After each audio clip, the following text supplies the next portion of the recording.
Welcome into Mavericks Today. I am Tom Downey. The trade deadline has come and gone.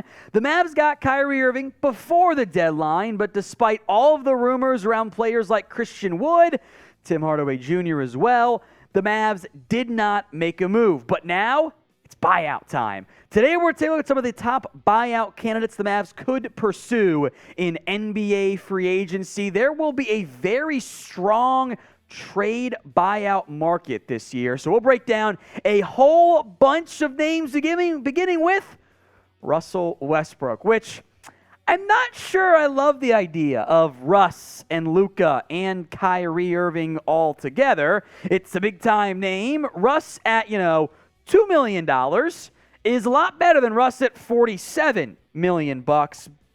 But we know what Russ needs to do. He has to have the ball to be the most productive version of himself. And although I'm down for the Mavs to get another guard option, I don't know if Russ is really the fit they should have the most interest in. I'm very intrigued, though, by Patrick Beverley. Now, Beverley, of course, had been linked to the Mavs in the past, most notably last offseason. They trade away Dorian Finney-Smith as part of the Kyrie Irving trade. So defense is needed, and Beverley's not much of a scorer, but in the moments where you're sitting one of Kyrie and or Luka, adding Beverley as that other defense-dominant guard, I think actually makes a lot of sense for the Dallas Mavericks if they can find a way to win what could be maybe a bit of a bidding war for Pat Bev. The Magic will not keep him. They'd be linked to the Timberwolves. That seems like it's not going to happen. The Clippers could be a contender once again for Pat Bev, but it'd be nice if Dallas could land one of the premier buyout candidates because you're in the West. It's loaded. The Suns have Kevin Durant now because they're so scared of Luka. Getting another good piece would greatly benefit the Mavs. So will they sign him? S for sign, P for pass.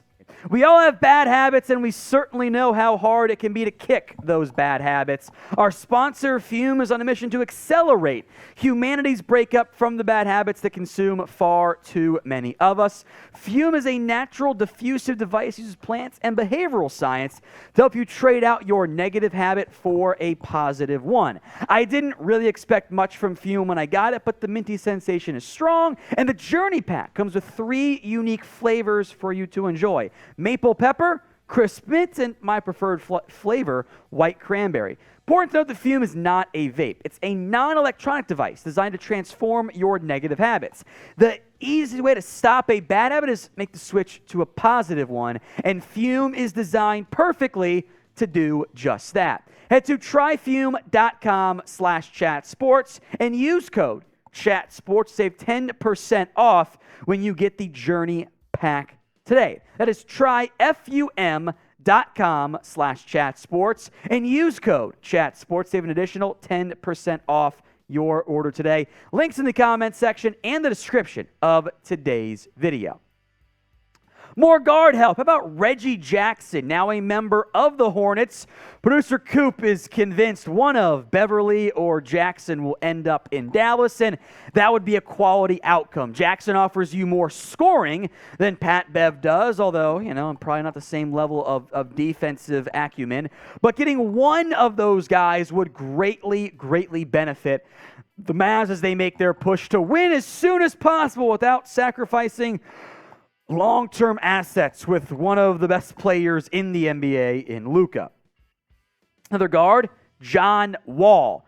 I regret to inform, as a big John Wall fan, he's not remotely what he was. Producer Coop, our Mavs expert, does not want John Wall, and I get it.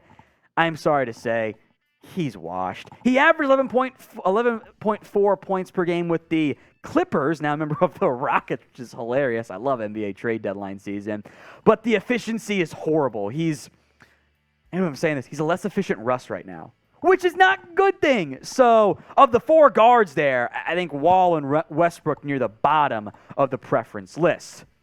They could, of course, bring back Danny Green, or not bring back, but actually land Danny Green, kind of like getting DeAndre Jordan after they wanted to get him, and then he wasn't nearly as good. And they wanted to get Danny Green a few years ago. He kind of, played chicken with them a little bit and teased them, and then they didn't get him all. Not nearly the same guy he was. He's also part of the Rockets trade that happened for Eric Gordon. Would not be surprised if Green ends up getting bought out. His time in the NBA, much like Wall, is almost over. So grade this year's NBA trade deadline for the Dallas Mavericks. A, B, C, D, or F. Let me know in the comment section. Look, if I told you guys 2 weeks ago, you get Kyrie Irving, everyone's pretty excited about it, assuming, the off-court stuff doesn't bother you, which we'll focus on court for the purpose of this conversation here. Getting Kyrie before the deadline and then doing nothing doesn't appeal as much, but it's still a good deadline. So grade it, A, B, C, D, or F. We have you guys covered all season long here on our Mavs channel, so make sure you guys are subscribed. Hit that sub button, whether it's the red button or the black and white on the new version of YouTube right now for free Mavs videos.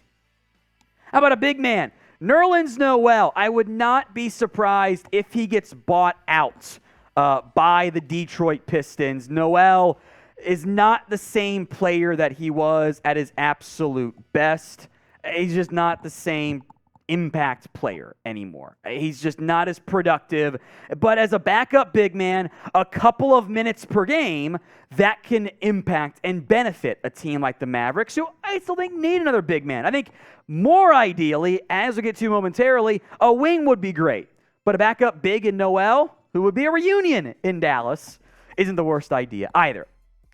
Terrence Ross, next up here, the forward from the Orlando Magic. I think Ross would be a really good fit for what the Mavs need. You lose Dorian Finney-Smith, which was worth it to get Kyrie Irving, but the wing grouping is a little bit dicier from that standpoint.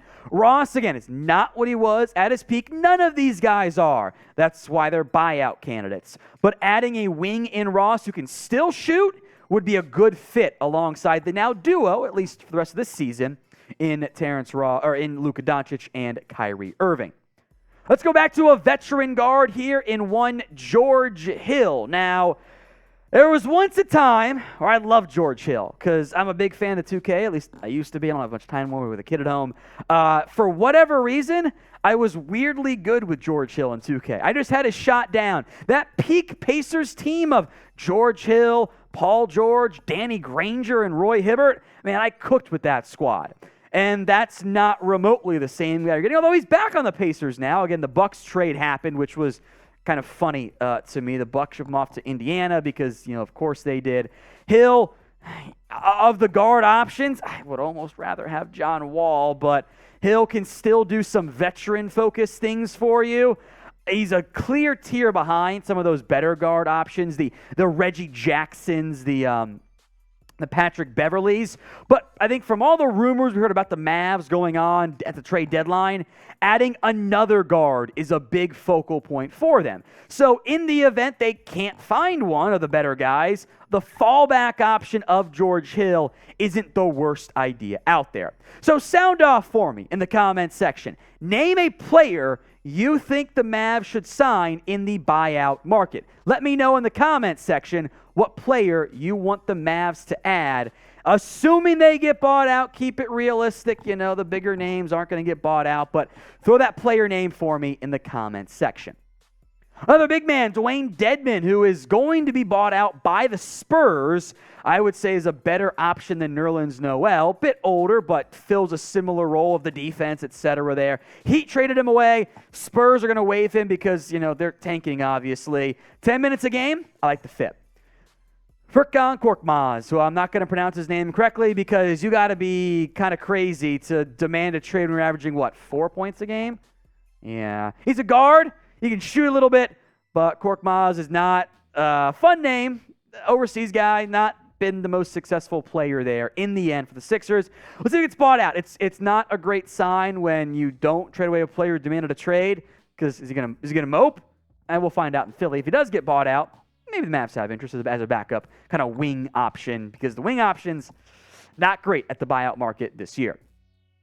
If you are a true diehard Mavs fan, do us a favor here. type MFFL in the comments section. I'll make sure producer Coop show you guys some love in the comments section if you type in MFFL.